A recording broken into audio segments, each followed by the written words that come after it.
माझं सोलापूर न्यूजमध्ये आपल्या सगळ्यांचं स्वागत. सावित्रीबाई फुले महिला पतसंस्था मर्यादित मोहोळ संस्थेचा वर्धापन दिन व मकर संक्रांतीनिमित्त आयोजित निमित्त संक्रांतीचे वान विचारांचे या कार्यक्रमाचे आयोजन करण्यात आले होते.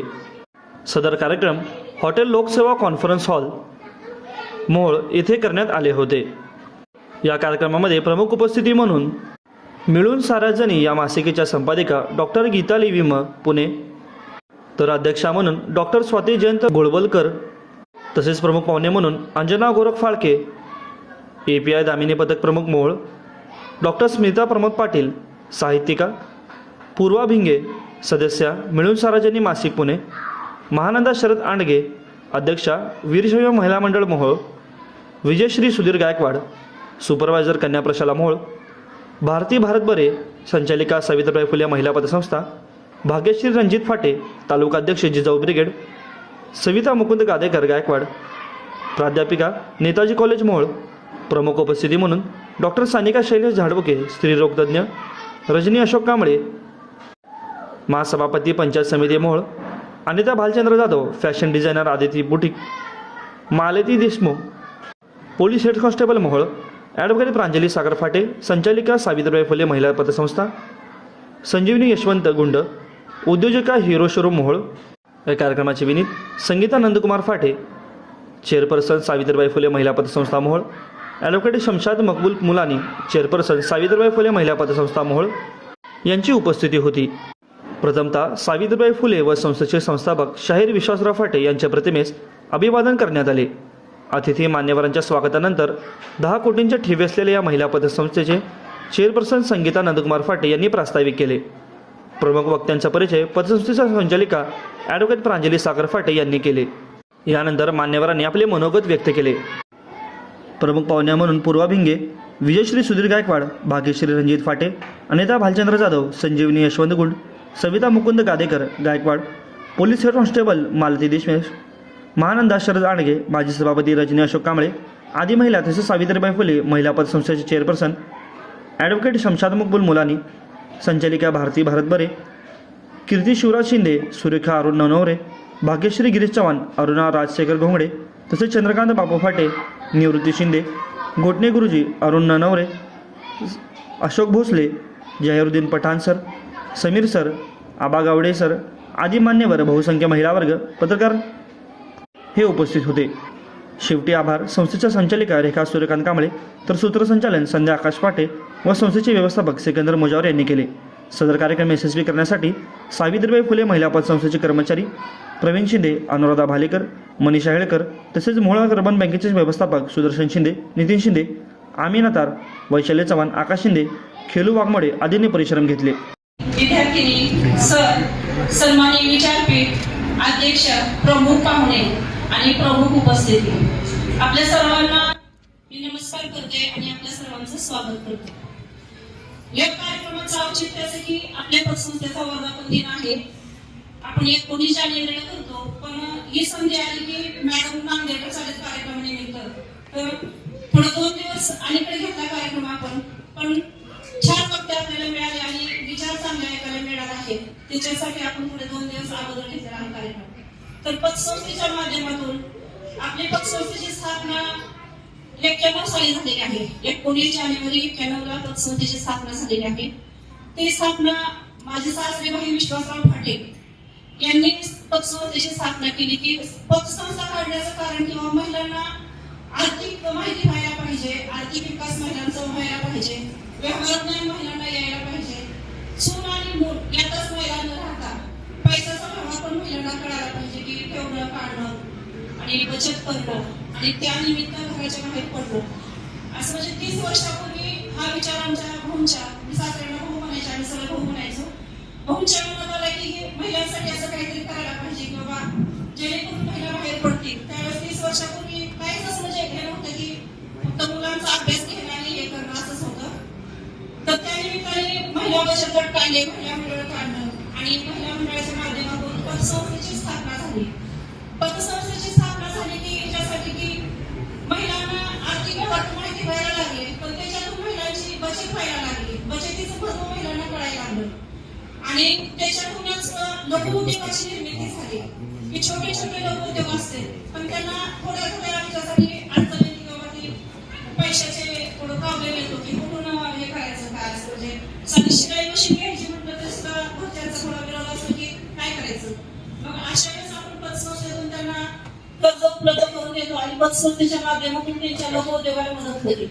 अगदी काय काय मुलांचं तर असं होतं की घराची थोडी दुरुस्ती असते पण त्याच्यासाठी पण 5,000 रुपये त्या उपलब्ध करू शकत नाही.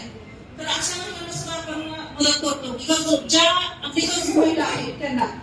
आणि कसं होतं की बँकेत गेलो तर बँकेत कर्ज मागितलं तर पहिल्यांदा जागेचा उतारा मागते पण ज्या महिलांना राहायला घरच नसतं त्या हॉटेल राहते झोपडपट्टी राहते आणि त्यांच्या हातावरचे उद्योग असते कामाला जाते मग त्यांना घराचा उतारा कुठून आणायचा की कर्ज देण्यासाठी. तर आपण 30 वर्षापूर्वी 5,000 रुपये विनाकारण द्यायची किंवा त्याच्यात त्यांचा लघुउद्योग चालू व्हावा आणि एकमेकीच्या विश्वासानं आणि एवढं म्हणजे आम्हाला त्याच्यात रिस्पॉन्स छान मिळाला की भाजीवाल्या महिला असते गाडीवाल्या महिला असते पाणीपट्टीवाले त्यांची मुलं असते म्हणजे कितीतरी असे लघुउद्योग आपल्या पतसंस्थेच्या माध्यमातून उभे राहिले आणि एवढी फेड त्यांची व्यवस्थित आहे की आठवड्याला त्यांचे हप्ते सांगितले की बरोबर एक दिवस मी आपण येऊन झाला की म्हणजे एवढ्या महिला तुम्हाला हे आहेत म्हणजे मला खूप अभिमान वाटतो की महिलांसाठी पतसंस्था भूमिका काढून दिली आणि ती एवढी व्यवस्थितपणे चालू आहे की चालू आहे तुमच्या सहकार्यामध्ये चालू आहे. का तर तुम्ही घेताय आणि परतफेड वेळेवर करताय. घेऊन तिकडच गेलं आणि व्यवसाय व्यवस्थित नाही चालले तर कशी परतफेड होणार.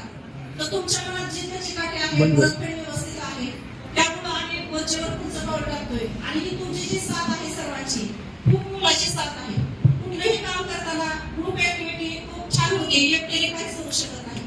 तर तुम्ही सर्वजण आहात हे आपल्या पतसंस्थेची ताकद आहे आणि तुमच्यामुळेच आपली पतसंस्था आहे आणि पतसंस्थेच्या माध्यमातून आपण असे वेगवेगळे कार्यक्रम घेतो की आता हळदी कुंकूला घेतो तर आपण हळदी कुंकूच्या निमित्ताने पर्यावरणाचा समतोल राखण्यासाठी झाडांची रोप आणून घेतो.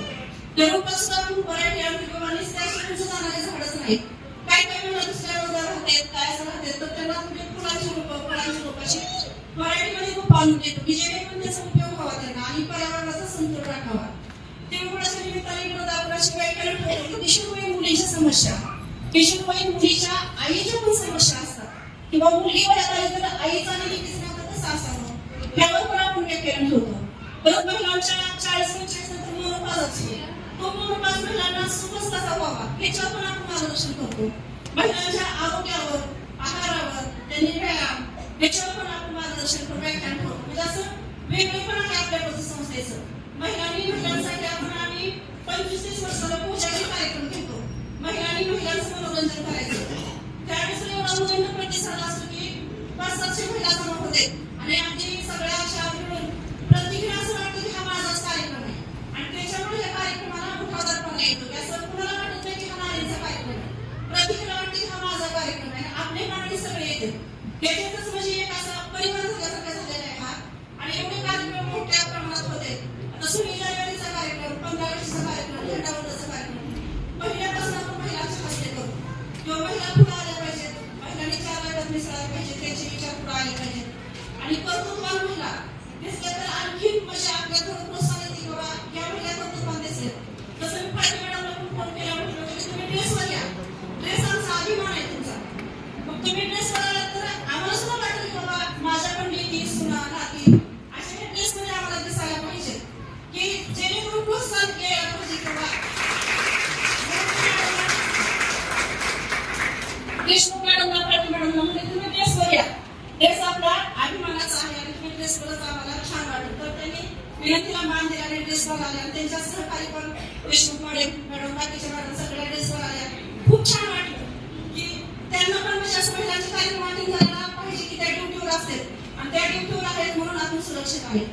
आता फायदे मॅडम आहेत लिपे त्या दांडी लोकांच्या प्रमुख आहेत आपल्या तालुक्याच्या आणि त्यांचा सर्वांनी नंबर घ्या जाताना किंवा त्या सांगतील तुम्हाला नंबर कुठेही काही घटना होऊ देत फोन करा तातडीनं हजर मदतीला असतात. त्या खूप कर्तव्यदक्ष आहेत. देशमुख मॅडम आहेत ते आहेत म्हणजे सर्वच मॅडम कर्तव्यदक्ष आहेत. आपलं पोलीस स्टेशन खूप कर्तव्यदक्ष आहे त्याच्यामुळे आपलं मूळ शांत आहे त्याच्यामुळे त्यांना खूप म्हणजे धन्यवाद आपल्या सर्वांकडून. आणि आजच्या कार्यक्रमाचा मिळून साडेजणीच्या ज्या प्रमुख आहेत गीताली मॅडम त्यांचं म्हणजे खूप वर्षापासून अंक 30 वर्षापासून अंक वाचतोय आम्ही त्याचे नाना अजित सभासद आहेत आणि त्याबाद एवढी म्हणजे सर्वांसाठीच माहिती येते, मुलांचं संगोपन असेल, महिलांचं असेल. आदरणीय व्यासपीठावरील मान्यवर आणि माझ्या इथे जमलेल्या बंधू आणि भगिनींनो, आज मला नानींनी या ठिकाणी बोलवलं. खरोखर मी त्यांची मनापासून आभारी आहे आणि त्यांना आमच्या वर्दीबद्दल, पोलीस स्टेशन बद्दल एवढी आपुलकी आहे. खरोखर नानी धन्यवाद. आणि आज नानांनी जे त्यांचं 2 शब्दात भावना व्यक्त केल्या, आम्हालाही फार त्यांच्या 40 वर्षाच्या सहजीवनात घडलेला चांगले प्रसंग त्यांनी आम्हाला सांगितले. हे आपल्या सर्वांसाठी आदर्श आहे की त्यांनी दोघांनी मिळून हा संसाराचा काळा पुढे नेला, एवढं त्यांनी साम्राज्य उभं केलं आणि आपल्या सगळ्यांना इथं एक स्टेज ओपन केलेलं आहे. तुमच्या दोघांचंही मनापासून आभारी आहे आम्ही. आणि तुमचा असाच वसा हा मुंबळकरांना लावेल आणि तो सगळे घेतील, आचरणात आणतील. तसं आम्ही जे नानींना आमच्याबद्दल जो अभिमान आहे तो आम्ही असा सदैव टिकवून ठेवू नानी. आणि आम्ही राखतच आहोत. रोज आम्ही ज्या महिला आहेत तत्पर आपल्या पोलीस स्टेशनच्या, तसंच पोलीस आहेत, तुमच्यासाठी सदैव आम्ही 24 तास इथं आम्ही उभे आहे. तुमच्या कुठल्याही तक्रारी असतील तर नानी म्हणल्यास मॅडमचा नंबर घ्या आणि ऑफकोर्स तुम्ही मला नंबर घ्या. तुमच्या काही तक्रारी असतील, काही शंका असतील तर तुम्ही नक्की पोलीस स्टेशनला या. आम्ही 24 तास इथं अवेलेबल असतो. नागरी मॅडम असतात, आमच्या बडगर मॅडम असतात. तसंच आज नानीने आम्हाला इथं आवर्जून बोलवलं, आमच्या 4 शब्द इथं बोलावे. तर आजच्या या नानीने एक वाक्य उच्चारलं की आजच्या पाटील मॅडमने की आपल्या हातात विष आलेलं आहे, म्हणजे मोबाईल. आणि बरोबर हे विष मोबाईल आहे. कारण का, तर आम्ही ज्या पोलीस स्टेशनला ज्या तक्रारी अनुभवतो ह्यातल्या 99% तक्रारी ह्या मोबाईलवरूनच घडलेल्या असतात. बऱ्यापैकी मुलींमध्ये जे अज्ञान आहे, मुली शाळा शिकतात, अभ्यास करतात, खरं त्यांना जे जनरल नॉलेज आहे ते आपली आई किंवा आपले शिक्षिका ह्याच देऊ शकतात. आणि इथं बसलेल्या तुम्ही आहात. म्हणजे मोबाईल हे विषय आहे कसं की तुम्ही जोपर्यंत त्याचे फायदे तोटे त्यांना समजून सांगू शकत नाही तोपर्यंत त्या मुली पुढे जाणारच नाही. पुस्तकी ज्ञान हे फार काळ टिकत नाही. त्यांनी तुम्ही नोकरी करू शकता, तुम्ही स्वतःच्या पायावर उभं राहू शकता, तर तुम्ही सुज्ञान होऊ शकत नाही. की मला आता माझं 16 वय आहे, माझं आता 13 वय आहे आणि मला अजून शाळा शिकायचं आहे, मला स्वतःच्या पायावर उभं राहायचं आहे, मला माझ्या आईसारखं, मला शिक्षिकेसारखं, म्हणजे आम्ही ज्याला तुमचा स्वाभिमान आहे, मला मॅडम सारखं मोठं व्यक्ती व्हायचं आहे. हे जोपर्यंत तुम्ही आई म्हणून किंवा एक शेजारी म्हणून, म्हणजे तुम्ही तुमच्या मुलांना तसं नाही की तुमचं नातेवाईक आहे, माझी भाची आहे, माझी शेजारची मुलगी आहे, माझ्या मुलीची मैत्रीण आहे, किंवा अशा मुलींना तुम्ही बाळगू देत नाही की बाळ तुला स्वतःच्या पायावर उभं राहायचं आहे, स्वतःचं तुला करिअर करायचं आहे, किंवा एक सुज्ञ स्त्री व्हायचं आहे. मी म्हणते राहू दे, तू नोकरी करू नको, तर एक सुज्ञ स्त्री व्हायचं आहे की मला स्वतःला करिअर करायचं आहे, मला स्वतःच्या पायावर उभं राहायचं आहे, किंवा मला चुकीचं काही वागायचं नाही. माझ्या म्हणण्याचा अर्थ लक्षात घ्या की आता ज्या मॅडम तक्रारी येतात नाही आमच्याकडं, की 13 वर्षाच्या, 12 वर्षाच्या, 16 वर्षाच्या, 17 वर्षाच्या अशा पळून जाण्याचं प्रमाण जास्त आहे. आणि डॉक्टर मॅडम म्हणलं होतं की जे 20 मोबाईल आहे, मॅक्झिमम मुली इंस्टा, फेसबुक, ट्विट, परत व्हॉट्सअप, चॅटिंग, रील्स यामध्ये आपली मुलं व्यस्त आहेत. आणि त्याचं कारण आपण आहे. आपल्या मुलांच्या हातात आपण किती मोबाईल दिलं पाहिजे हे आपण ठरवायचं आहे. कारण मुलांना तर काय कळतच नाही. लक्षात आलं का? मुलंही अभ्यास करतात, त्यात काय वाद नाही की पहिला नंबरही काढतील, तर ते इकडं कधी वळले, ती कुठल्या रील्स बघतात, ती कुठली फोटोग्राफी बघतात, हे सुद्धा फार महत्वाचं आहे. आता आपले डॉक्टर मॅडम म्हणले की आंध्र प्रदेशमध्ये एका लहान मुलीवर, म्हणजे 4-5 वर्षाच्या मुलीवर 8-9 वर्षाची, म्हणजे 13 वर्षाची मुलं अत्याचार करतात. ह्याचं हे मोबाईलच आहे. आपण बघा, आपण लहान वयात असताना आपल्याला हे काय माहितच नव्हतं. हे मी स्वतः अनुभवलेलं आहे. म्हणून मला तुम्हाला सांगू वाटतं की तुम्ही सांगणं गरजेचं आहे फार मुलांना की बाळी आपल्याला हेच नाही, त्या तो अभ्यासाचं बघ आणि माझ्या समोर बघ. आपण तेवढा आपल्या मुलांना वेळ दिला पाहिजे. आणि आम्हाला हे रोज फेस करावं लागतं. मुलगी पळून जाते. आता आपल्याला कॉलेजची नाव घेऊ नये, कारण आपल्या सगळ्या मुली शिकण्याचं तेच एक म्हणजे महाविद्यालय शाळा आहे. मुली 11वीत असते, कॉलेजला जातो म्हणून सांगून जाते, क्लासला जातो म्हणून सांगून जाते, मुलगी निघून जाते. आणि सगळ्यात वाईट काय की तुम्हाला सांगतो की आपल्या मुली अभ्यास करताना किंवा मोबाईल वापरताना एखादं चॅटिंग जर आई वडिलांना सापडलं तर आई वडील काय करतात, एक हक्क म्हणून मुलीला कानाखाली लावून देतात. तर त्या मुलीला त्याचं फार वाईट वाटलेलं असतं. ह्याचं कारण काय की मुलगी फार वाईट वाटून घेते म्हणजे तुमचा तिचा संवाद नाहीये. जोपर्यंत तुमचा संवाद निर्माण होत नाही तेव्हा तिला कळणार नाही की माझी आई मला चांगल्यासाठी मारते. मग ती मुलगी काय करते, आईने मारले की आता वडिलांना सांगणार आणि सगळ्या घराला सांगणार. आणि माझा म्हणून मुलगी त्या मुलाला म्हणते की मला त्या घरात मारले, मला घेऊन चल. आणि ती मुलगी कोण जाते. म्हणजे आपला संवाद कुठेतरी तुटतोय. लक्षात आले का? हे आपल्या मुलीशी आपल्या मुलांना पण सांगितलं पाहिजे, बाळा तू जे तू मैत्रिणी करतोस ते तुझे वयाच्या मुली म्हणजे त्या लहान नसावे, तुझ्या बरोबरीच्या असावे, तुझे त्यांच्याशी फिल्मिंग असावी, फ्रेंडली असावी. तर त्या मुली ज्या वेळेला पुढे जाते त्यावेळेला आम्ही मुली आल्या की विचारतो, पण तू काय गेली, घरात भांडण जातं का, कुणी तुला मारलं का? नाही मॅडम, माझं असा मित्र आहे, मी फोनवर बोलले म्हणून आईने मला मारलं आणि मग आता माझं त्याच्याशी लग्न लावून तिथे म्हणून मी पुढे गेलो. आणि अशा मुलीची लग्न ठरली पण नाही मॅडम, आम्ही फक्त साखरपुडा केला. साखरपुडा केला म्हणजे त्या मुलीच्या पायात मी बेड्या घातल्या. ती मुलगी पुढे जाऊन काय करू नये. असं झालं का? म्हणजे आई वडिलांना त्या मुलीच्या स्वतंत्रापेक्षा, तिच्या विचारापेक्षा, तिच्या मनापेक्षा त्यांना इतरांचं जास्त पडलेलं आहे. असं झालं का? की माझी मुलगी जर आपल्याला मुलावर मुलगी नव्हती तर कोणी गेली तर माझं समाजात काय स्थान राहील. म्हणजे त्यांना समाजाचं पडलं आपल्या लेकराबद्दल, आपल्या मुलाबद्दल काही प्रेम राहिलं नाही. आणि हे आम्ही जवळून बघितले. आता मुलगी आम्ही आईने शोधून कमी वय असतं, गुन्हा तर दाखल असतो. मग मुलीला विचारलं की काय करणार आता, तर मुली म्हणजे कुठं जाणार, तर तसं जाता येत नाही. मेडिकल केलं जातं, मेडिकल केलं तर 370 लागतं. मग त्यात लहान मुली. नमस्ते.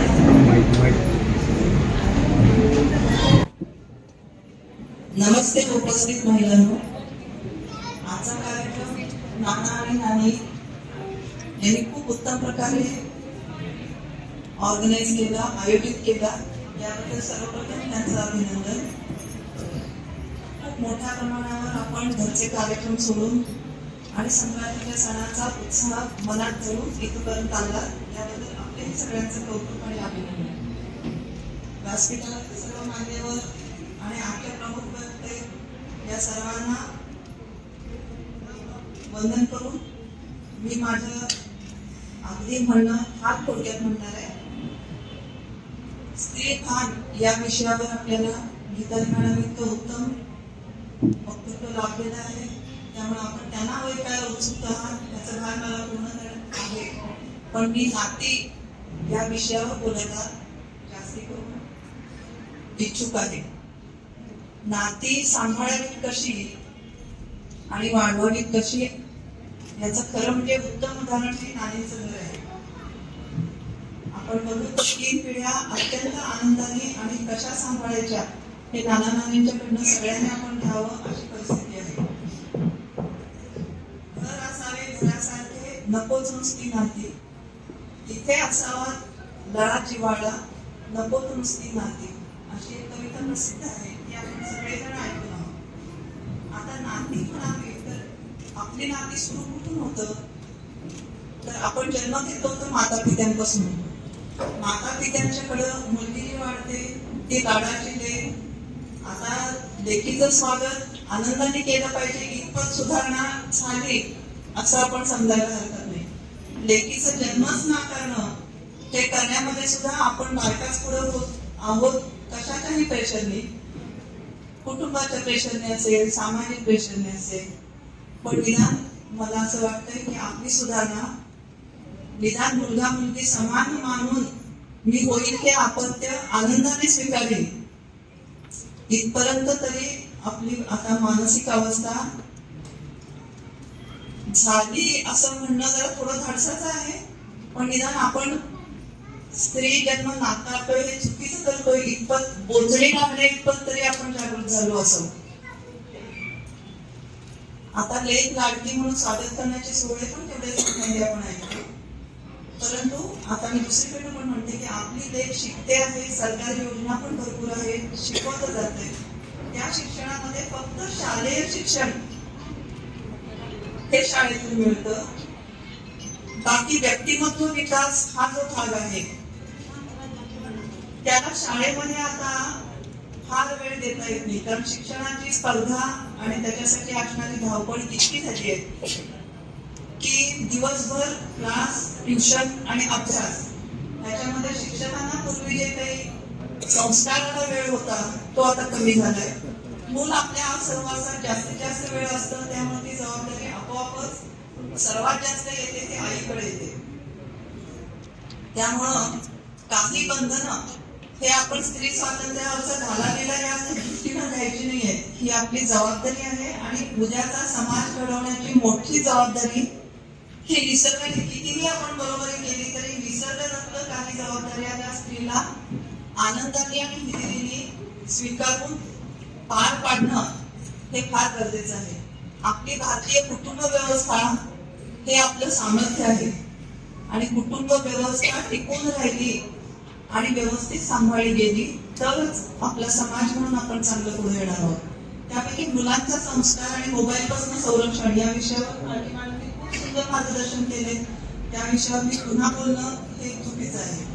दुसरं नातं मुलगी म्हणून आपण जेव्हा फक्त आनंदाला आणखी हक्कानी आई वडिलांच्याकडनं करून घ्यायला जेवढा आपला हक्क मानतो तेवढा आता मला असं वाटतंय की मुलगी म्हणून आपली जबाबदारी पण ज्यावेळी आपण स्वीकारायला लागू की म्हणजे मी माझ्या आई वडिलांचा सांभाळ त्यांच्या वृद्धवयामध्ये स्वतंत्रपणे करेन ही हिंमत आपण मुलींनी दाखवली तरच मुलीच्या जन्माचं आई वडिलांना ओझं वाटणार नाही.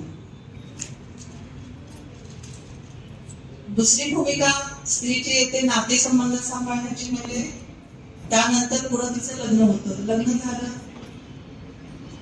की आपण लग्न करताना मुलगा मात्र आपल्यापेक्षा सर्व अर्थाने वरचढ पाहिजे, उंच पाहिजे, दिसायला चांगलं पाहिजे, सरकारी नोकरी पाहिजे, घरदार चांगलं पाहिजे, स्वतःचा घरदार, कोणता बंगला असं सगळं असणारं पाहिजे. असा जेव्हा मुलगा आपण निवडायला प्रयत्न करतो ना त्याच वेळी आपण त्याचं वर्चस्व मान्य केलेलं असतं. आपण आपल्या मुलीला हे शिकवलं पाहिजे की तुला जर सहचर हवा असेल तर तोही आजीने तुझ्या वयाचा आणि तुझ्यासारखाच घडणारा मुलगा असणार आहे आणि दोघांनी मिळून काहीतरी करण्यामध्ये कर्तृत्व आहे. माझ्या माहेरच्या संपत्तीच्या आधाराने सासू सासऱ्यांपासून वेगळं होऊन आपण संसार मांडू हे संस्कार मुलीकडे न जाता दोघंही करा, धडपडा, शिका, काम करा आणि तुमचा संसार काळी काळी जमवून मोठा करा आणि त्यातच तुमचं खरं यशस्वी सहजीवन आहे. त्याच्यातच तुम्ही एकमेकांच्या बरोबर सहचर म्हणून, सखी म्हणून, सेक्रेटरी म्हणून, सल्लागार म्हणून आणि त्याही पेक्षा आजच्या जगात आपल्या घरी येणारा पैसा कुठल्या मार्गाने येतोय ह्याच्यावरती सजगपणे लक्ष ठेवून योग्य मार्गावर पतीने चाललं पाहिजे. हे सुद्धा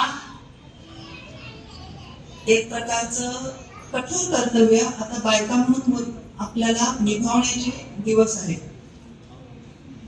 घरातल्या कुरबुरी ज्या असतील त्या मुलांसमोर नको, भांडण, मतभेद जे काय असतील ते आपण शेवटी आई वडील आणि मुख्यतः आई हे आपल्या मुलांचं रोल मॉडेल आहे. आज ज्या पद्धतीनं मुलं तुम्ही एकमेकांशी बोलता ते बघूनच मुलं त्यांच्यामध्ये ते गुण येतात.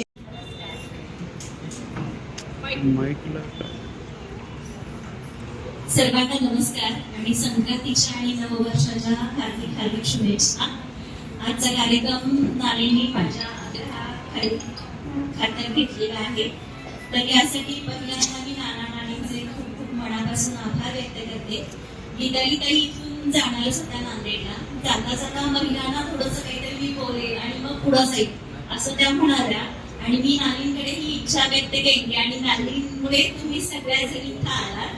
तर तुम्हा सगळ्यांचं मनापासून आभार व्यक्त करते. आज मी फारसं बोलणार नाहीये कारण आपल्याला गीताली ताईंना ऐकायचं आहे, त्यामुळे मी अगदी 2-3 मिनिटातच माझं मनोगत संपवणार आहे. आजच्या कार्यक्रमाच्या अध्यक्षा वक्त्या आदरणीय गीताली मॅम, अध्यक्षा आदरणीय गोळवलकर मॅम, नाना नाणी, फाळके ताई, सगळ्यांची नावं घेत असं तर वेळ जाईल. तर माझ्या सगळ्या मान्यवर सख्या व्यासपीठावरच्या आणि तुम्ही सगळ्या इथे उपस्थित आणि सगळे बंधू श्रोतेवर्ग, तर आज आपण हा छानसा कार्यक्रम घेतो आहे कारण आपल्याला गीताली ताईंना ऐकायचं आहे. त्यांचा एवढ्या वर्षांचा अनुभव आहे आणि त्या आपल्याला सांगणार आहेत की काय म्हणजे स्त्रीने काय केलं पाहिजे आणि स्त्री भान म्हणजे काय आणि आजच्या स्त्रीपुढची आव्हानं काय आहेत हे खूप छान पद्धतीने सांगतील. प्रथम मी नाना नानींना सावित्रीबाई फुले पतसंस्थेच्या वर्धापन दिनानिमित्त खूप खूप शुभेच्छा देते.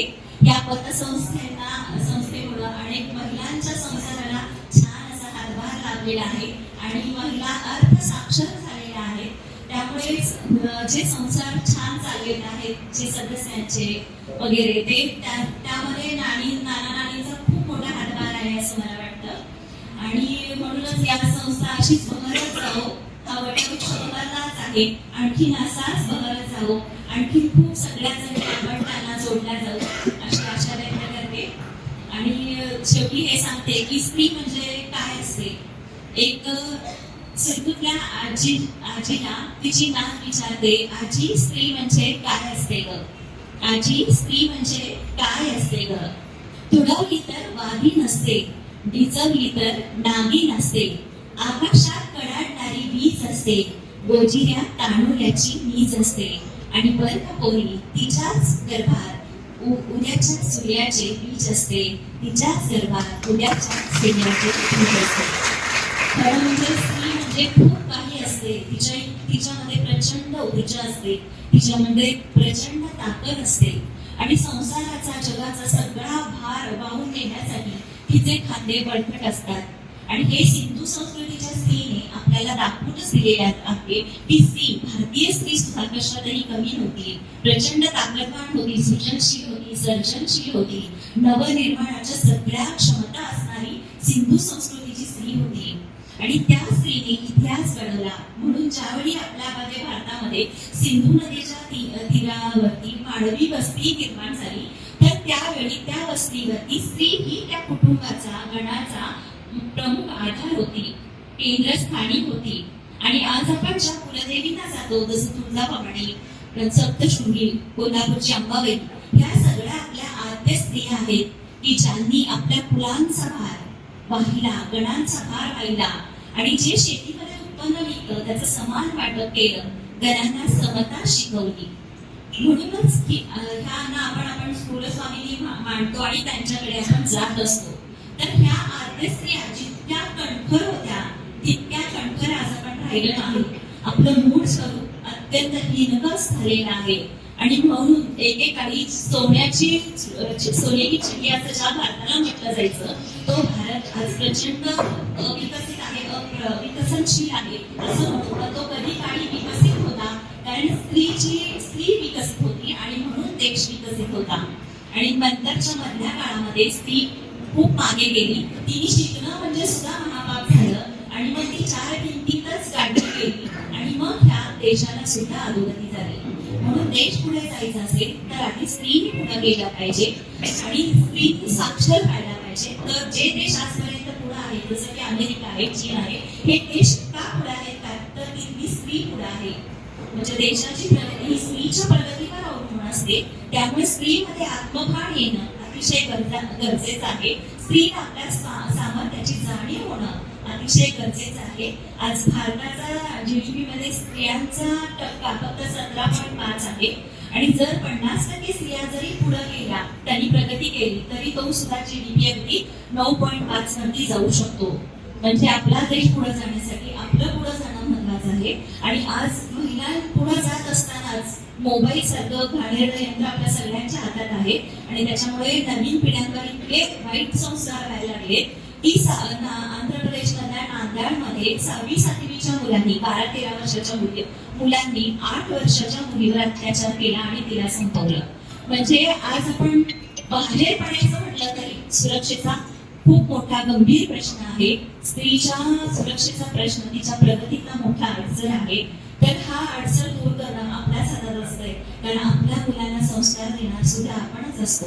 त्यामुळे नवीन पिढी घडवण्यामध्ये आपण आपली सगळी ताकद घालवली पाहिजे तर आपल्या मुली सुरक्षित राहतील. आपण सगळं काही शिकवायचं ते मुलींना शिकवतो आणि मुलांना मात्र मोकळं सोडतो आणि त्यामुळे तिथंच कुठंतरी चुकतं आणि म्हणूनच मग स्त्रीला परत अत्याचारित पुन्हा व्हावं लागतं.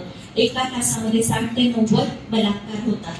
दर 3 मिनिटाला कुठल्या ना कुठल्या अत्याचाराला स्त्री सामोरी जाते. आपला हुंडा देणं मान पाठ पहिले सणवार ह्या सगळ्या रूढी स्त्रीला हीन लेखणाऱ्या आहेत आणि त्या सगळ्या हीन लेखणाऱ्या रूढींचं आपण अतिशय मनापासून पालन करतो आणि कुठंतरी स्त्री पुरुष विषमतेला आपणच कटपाणी घालतो. त्यावेळी आपल्याला कळेल की आपल्या ह्या प्रथा आहेत ह्या आपल्यालाच कमी लेखणाऱ्या आहेत आणि आपण त्या बंद केल्या पाहिजे. हे ज्यावेळी आपल्याला कळेल आणि ज्यावेळी स्त्री सुधारेल त्यावेळी खरा स्त्री म्हणजे जागर झाला असं म्हणावं लागेल. आज वृत्तपत्र उघडलं की कमीत कमी 3-4 तरी स्त्रियांवर अत्याचार झालेले दिसून येतात. असं मला येऊ शकते की एखादे मासिक वाचून आयुष्यात असा फरक कसा पडू शकतो, हा प्रश्न उत्पन्न होणे साहजिक आहे. त्याचे उत्तर असं, माझी सवय किंवा जीवनात वागण्याची पद्धत अशी आहे की चांगले वाचले, ऐकले, दिसले की ते सोडून न देता त्यातील आपल्याला जे शक्य आहे त्याची आपल्या आयुष्यात अंमलबजावणी करायची. या पद्धतीमुळेही हा बदल झाला असावा. हे मासिक वाचत असताना त्यावेळेच्या संपादिका विद्याताई बाळ यांच्या सोलापूरच्या सर्व कार्यक्रमाला आम्ही दोघे पती पत्नी कधी मुले यांच्यासह आवर्जून हजर राहायचो व त्यांचे विचार ऐकत असत. सुरुवातीला आम्ही दोघांनी पुण्याला जाऊन विद्या बाळ यांची भेट घेतली होती व त्यांनी लिहिलेली पुस्तके वाचण्यासाठी आणली होती. विद्याताईंना व्याख्यानाच्या महाराष्ट्रभर सततच्या भटकंतीमुळे वृद्धावस्थेत त्यांना काही काळ अंतुरणाला खिळून राहावे लागले होते. वाघिणीसारख्या व स्वाभिमानाने जगलेल्या विद्याताईंना असे हे परावलंबी हातबलजीने असह्य झालेलं.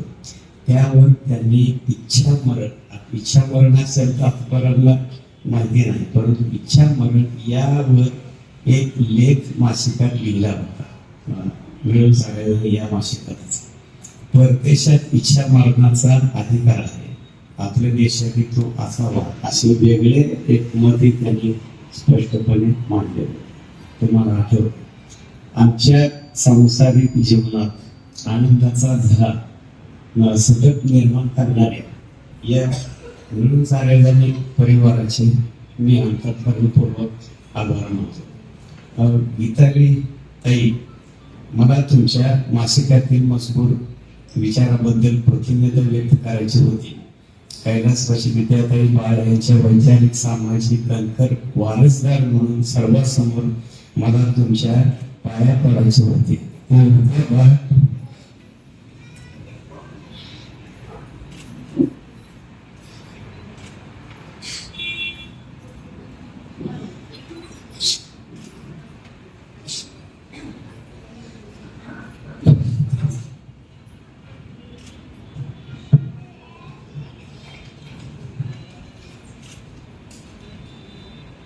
कैलासवासी विद्याताई बाळ यांचे वैचारिक सामाजिक अंतर वारसदार म्हणून सर्वांसमोर मला तुमच्या पाया पडायचे होते. ते विद्याबाळ यांना तुमच्यामध्ये पाहतो, पण हे कृती करताना मला घरून आलीच ते, त्याच्यामुळं मी ते प्रत्यक्ष टाळलं. ते माझे मनोगत थोडं लांबलंय, पण ते हे मला सांगावंच वाटलं म्हणून मी थांबतो. माझं सोलापूर न्यूज या यूट्यूब चॅनलला सबस्क्राईब करा आणि बेल आयकॉन प्रेस करायला विसरू नका.